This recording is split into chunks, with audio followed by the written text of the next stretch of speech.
Good morning students. मैं Rameshwar Prasad Gupta, associate professor ABST government girls college Bundi, Kota university Kota के syllabus के अनुसार बीकॉम पार्ट सेकंड के ABST सेकंड कॉस्ट अकाउंटिंग के पेपर के अंतर्गत हमारा टॉपिक है प्रशासनिक उपरियों का व्यवहार एवं अवशोषण, treatment and absorption of administrative overheads.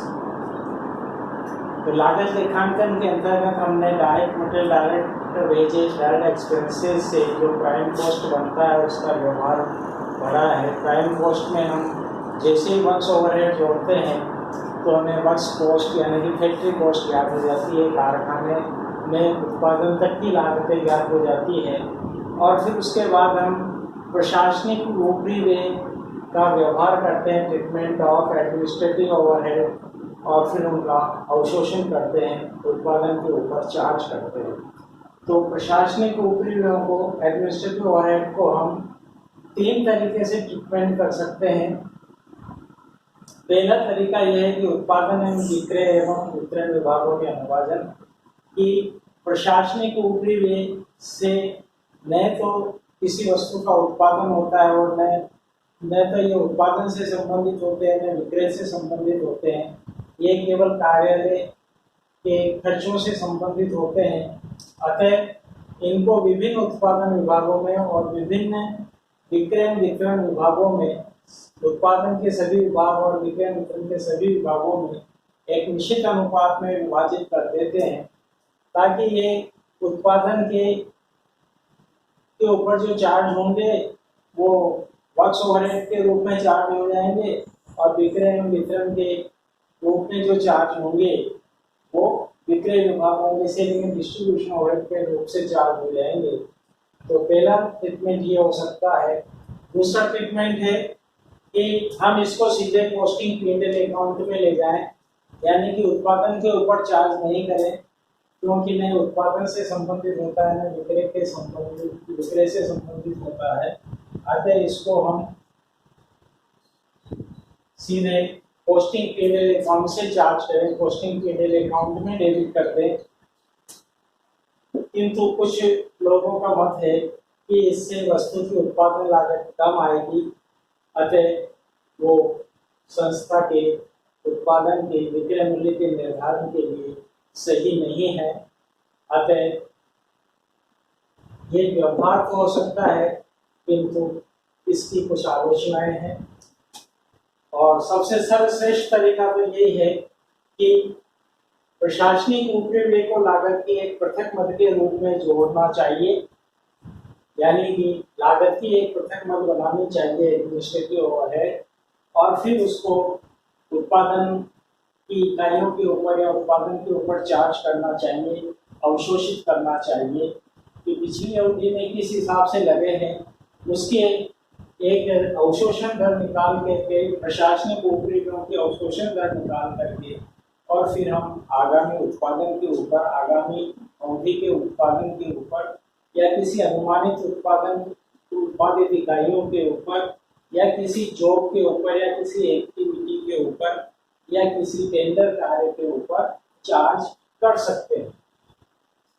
तो प्रशासनिक ऊपरी व्ययों के चार्ज करने की, अवशोषण करने की, वसूली करने की कौन कौन सी विधियां हो सकती है? Absorption methods of administrative overheads. पहली विधि है, जो सर्वश्रेष्ठ विधि है, सबसे ज्यादा प्रयोग की जाती है, वो है कारखाना लागत के प्रतिशत के रूप में। तो कुल प्रशासन, हम अवशोषण दर कैसे ज्ञात करेंगे, प्रशासनिक उपरियों की अवशोषण दर कैसे ज्ञात करेंगे, एब्जॉर्प्शन रेट कैसे ज्ञात करेंगे कि total administrative overhead upon total works cost into 100।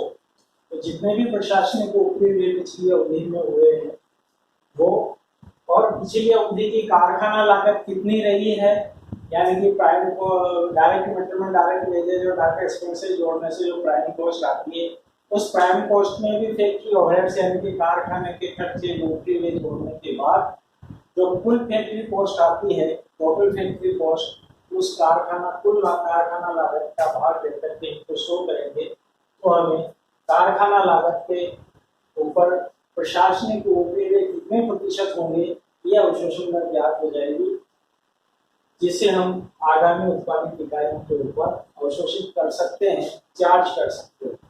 दूसरी मेथड हो सकता है कारखाना उपरिव्ययों के प्रतिशत के रूप में। तो इसमें केवल कारखाना उपरिव्ययों के आधार पर परसेंटेज निकालनी है, यानी कि हमें प्राइम कॉस्ट तक की बात को स्वीकार नहीं करके केवल कारखाना उपरिव्ययों के प्रतिशत के रूप में ही अवशोषण दर ज्ञात करनी है कि कुल प्रशासनिक ऊपरी व्यय अपॉन कुल कारखाना ऊपरी व्यय इनटू 100। तो एडमिनिस्ट्रेटिव ओवरहेड पिछली अवधि के एडमिनिस्ट्रेटिव ओवरहेड अपॉन पिछली अवधि के केवल works overhead, factory overhead into 100। फिर तीसरी मेथड हो सकती है विक्रय के प्रतिशत के रूप में अवशोषण दर। तो प्रशासनिक उपयोग के अवशोषण की दर क्या होगी, विक्रय के प्रतिशत के रूप में अगर चार्ज करें तो कुल प्रशासनिक उपयोग व्यय अपॉन कुल सेलिंग प्राइस, कुल विक्रय राशि इंटू 100। तो ये विक्रय की प्रतिशत के रूप में चार्ज हो जाएंगे कि सेलिंग का कितना परसेंटेज एडमिनिस्ट्रेटिव ओवरहेड चार्ज करने चाहिए। फिर चौथा है परिवर्तनशील लागत के प्रतिशत के रूप में। तो परिवर्तनशील लागत कौन सी होगी, एक कच्ची सामग्री को पक्के माल में उत्पादित करने तक या कच्ची सामग्री को पक्के माल में परिवर्तित करने तक जो लागत आएगी वो परिवर्तन लागत आएगी। तो हम डायरेक्ट मेटेरियल को तो छोड़ देंगे और जो डायरेक्ट वेजेज है वो परिवर्तन के लिए लगानी पड़ेगी, प्लस डायरेक्ट एक्सपेंसेस परिवर्तन के लिए लगाने पड़ेंगे, प्लस वर्क्स ओवरहेड हमें परिवर्तन के लिए लगाने पड़ेंगे।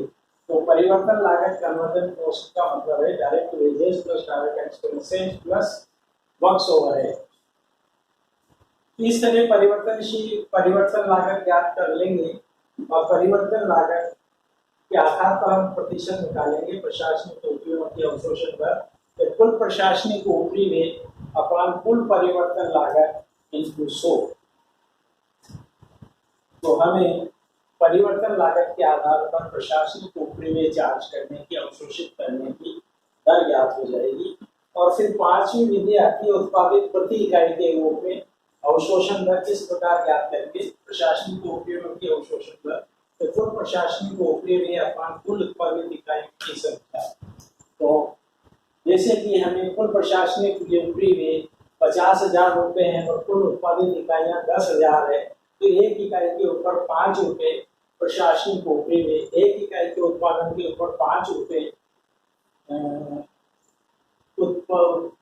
प्रशासनिक ऊपरी व्यय लगते हैं। अब अगर हम किसी आगामी अवधि में 10,000 इकाई 5,000 इकाई बनाना चाहते हैं तो 5,000 इकाई को 5 रुपये से गुणा करेंगे तो 25,000 रुपये कुल प्रशासनिक ऊपरी व्यय का अनुमान लगा सकते हैं, चार्ज कर सकते हैं, अवशोषित कर सकते हैं।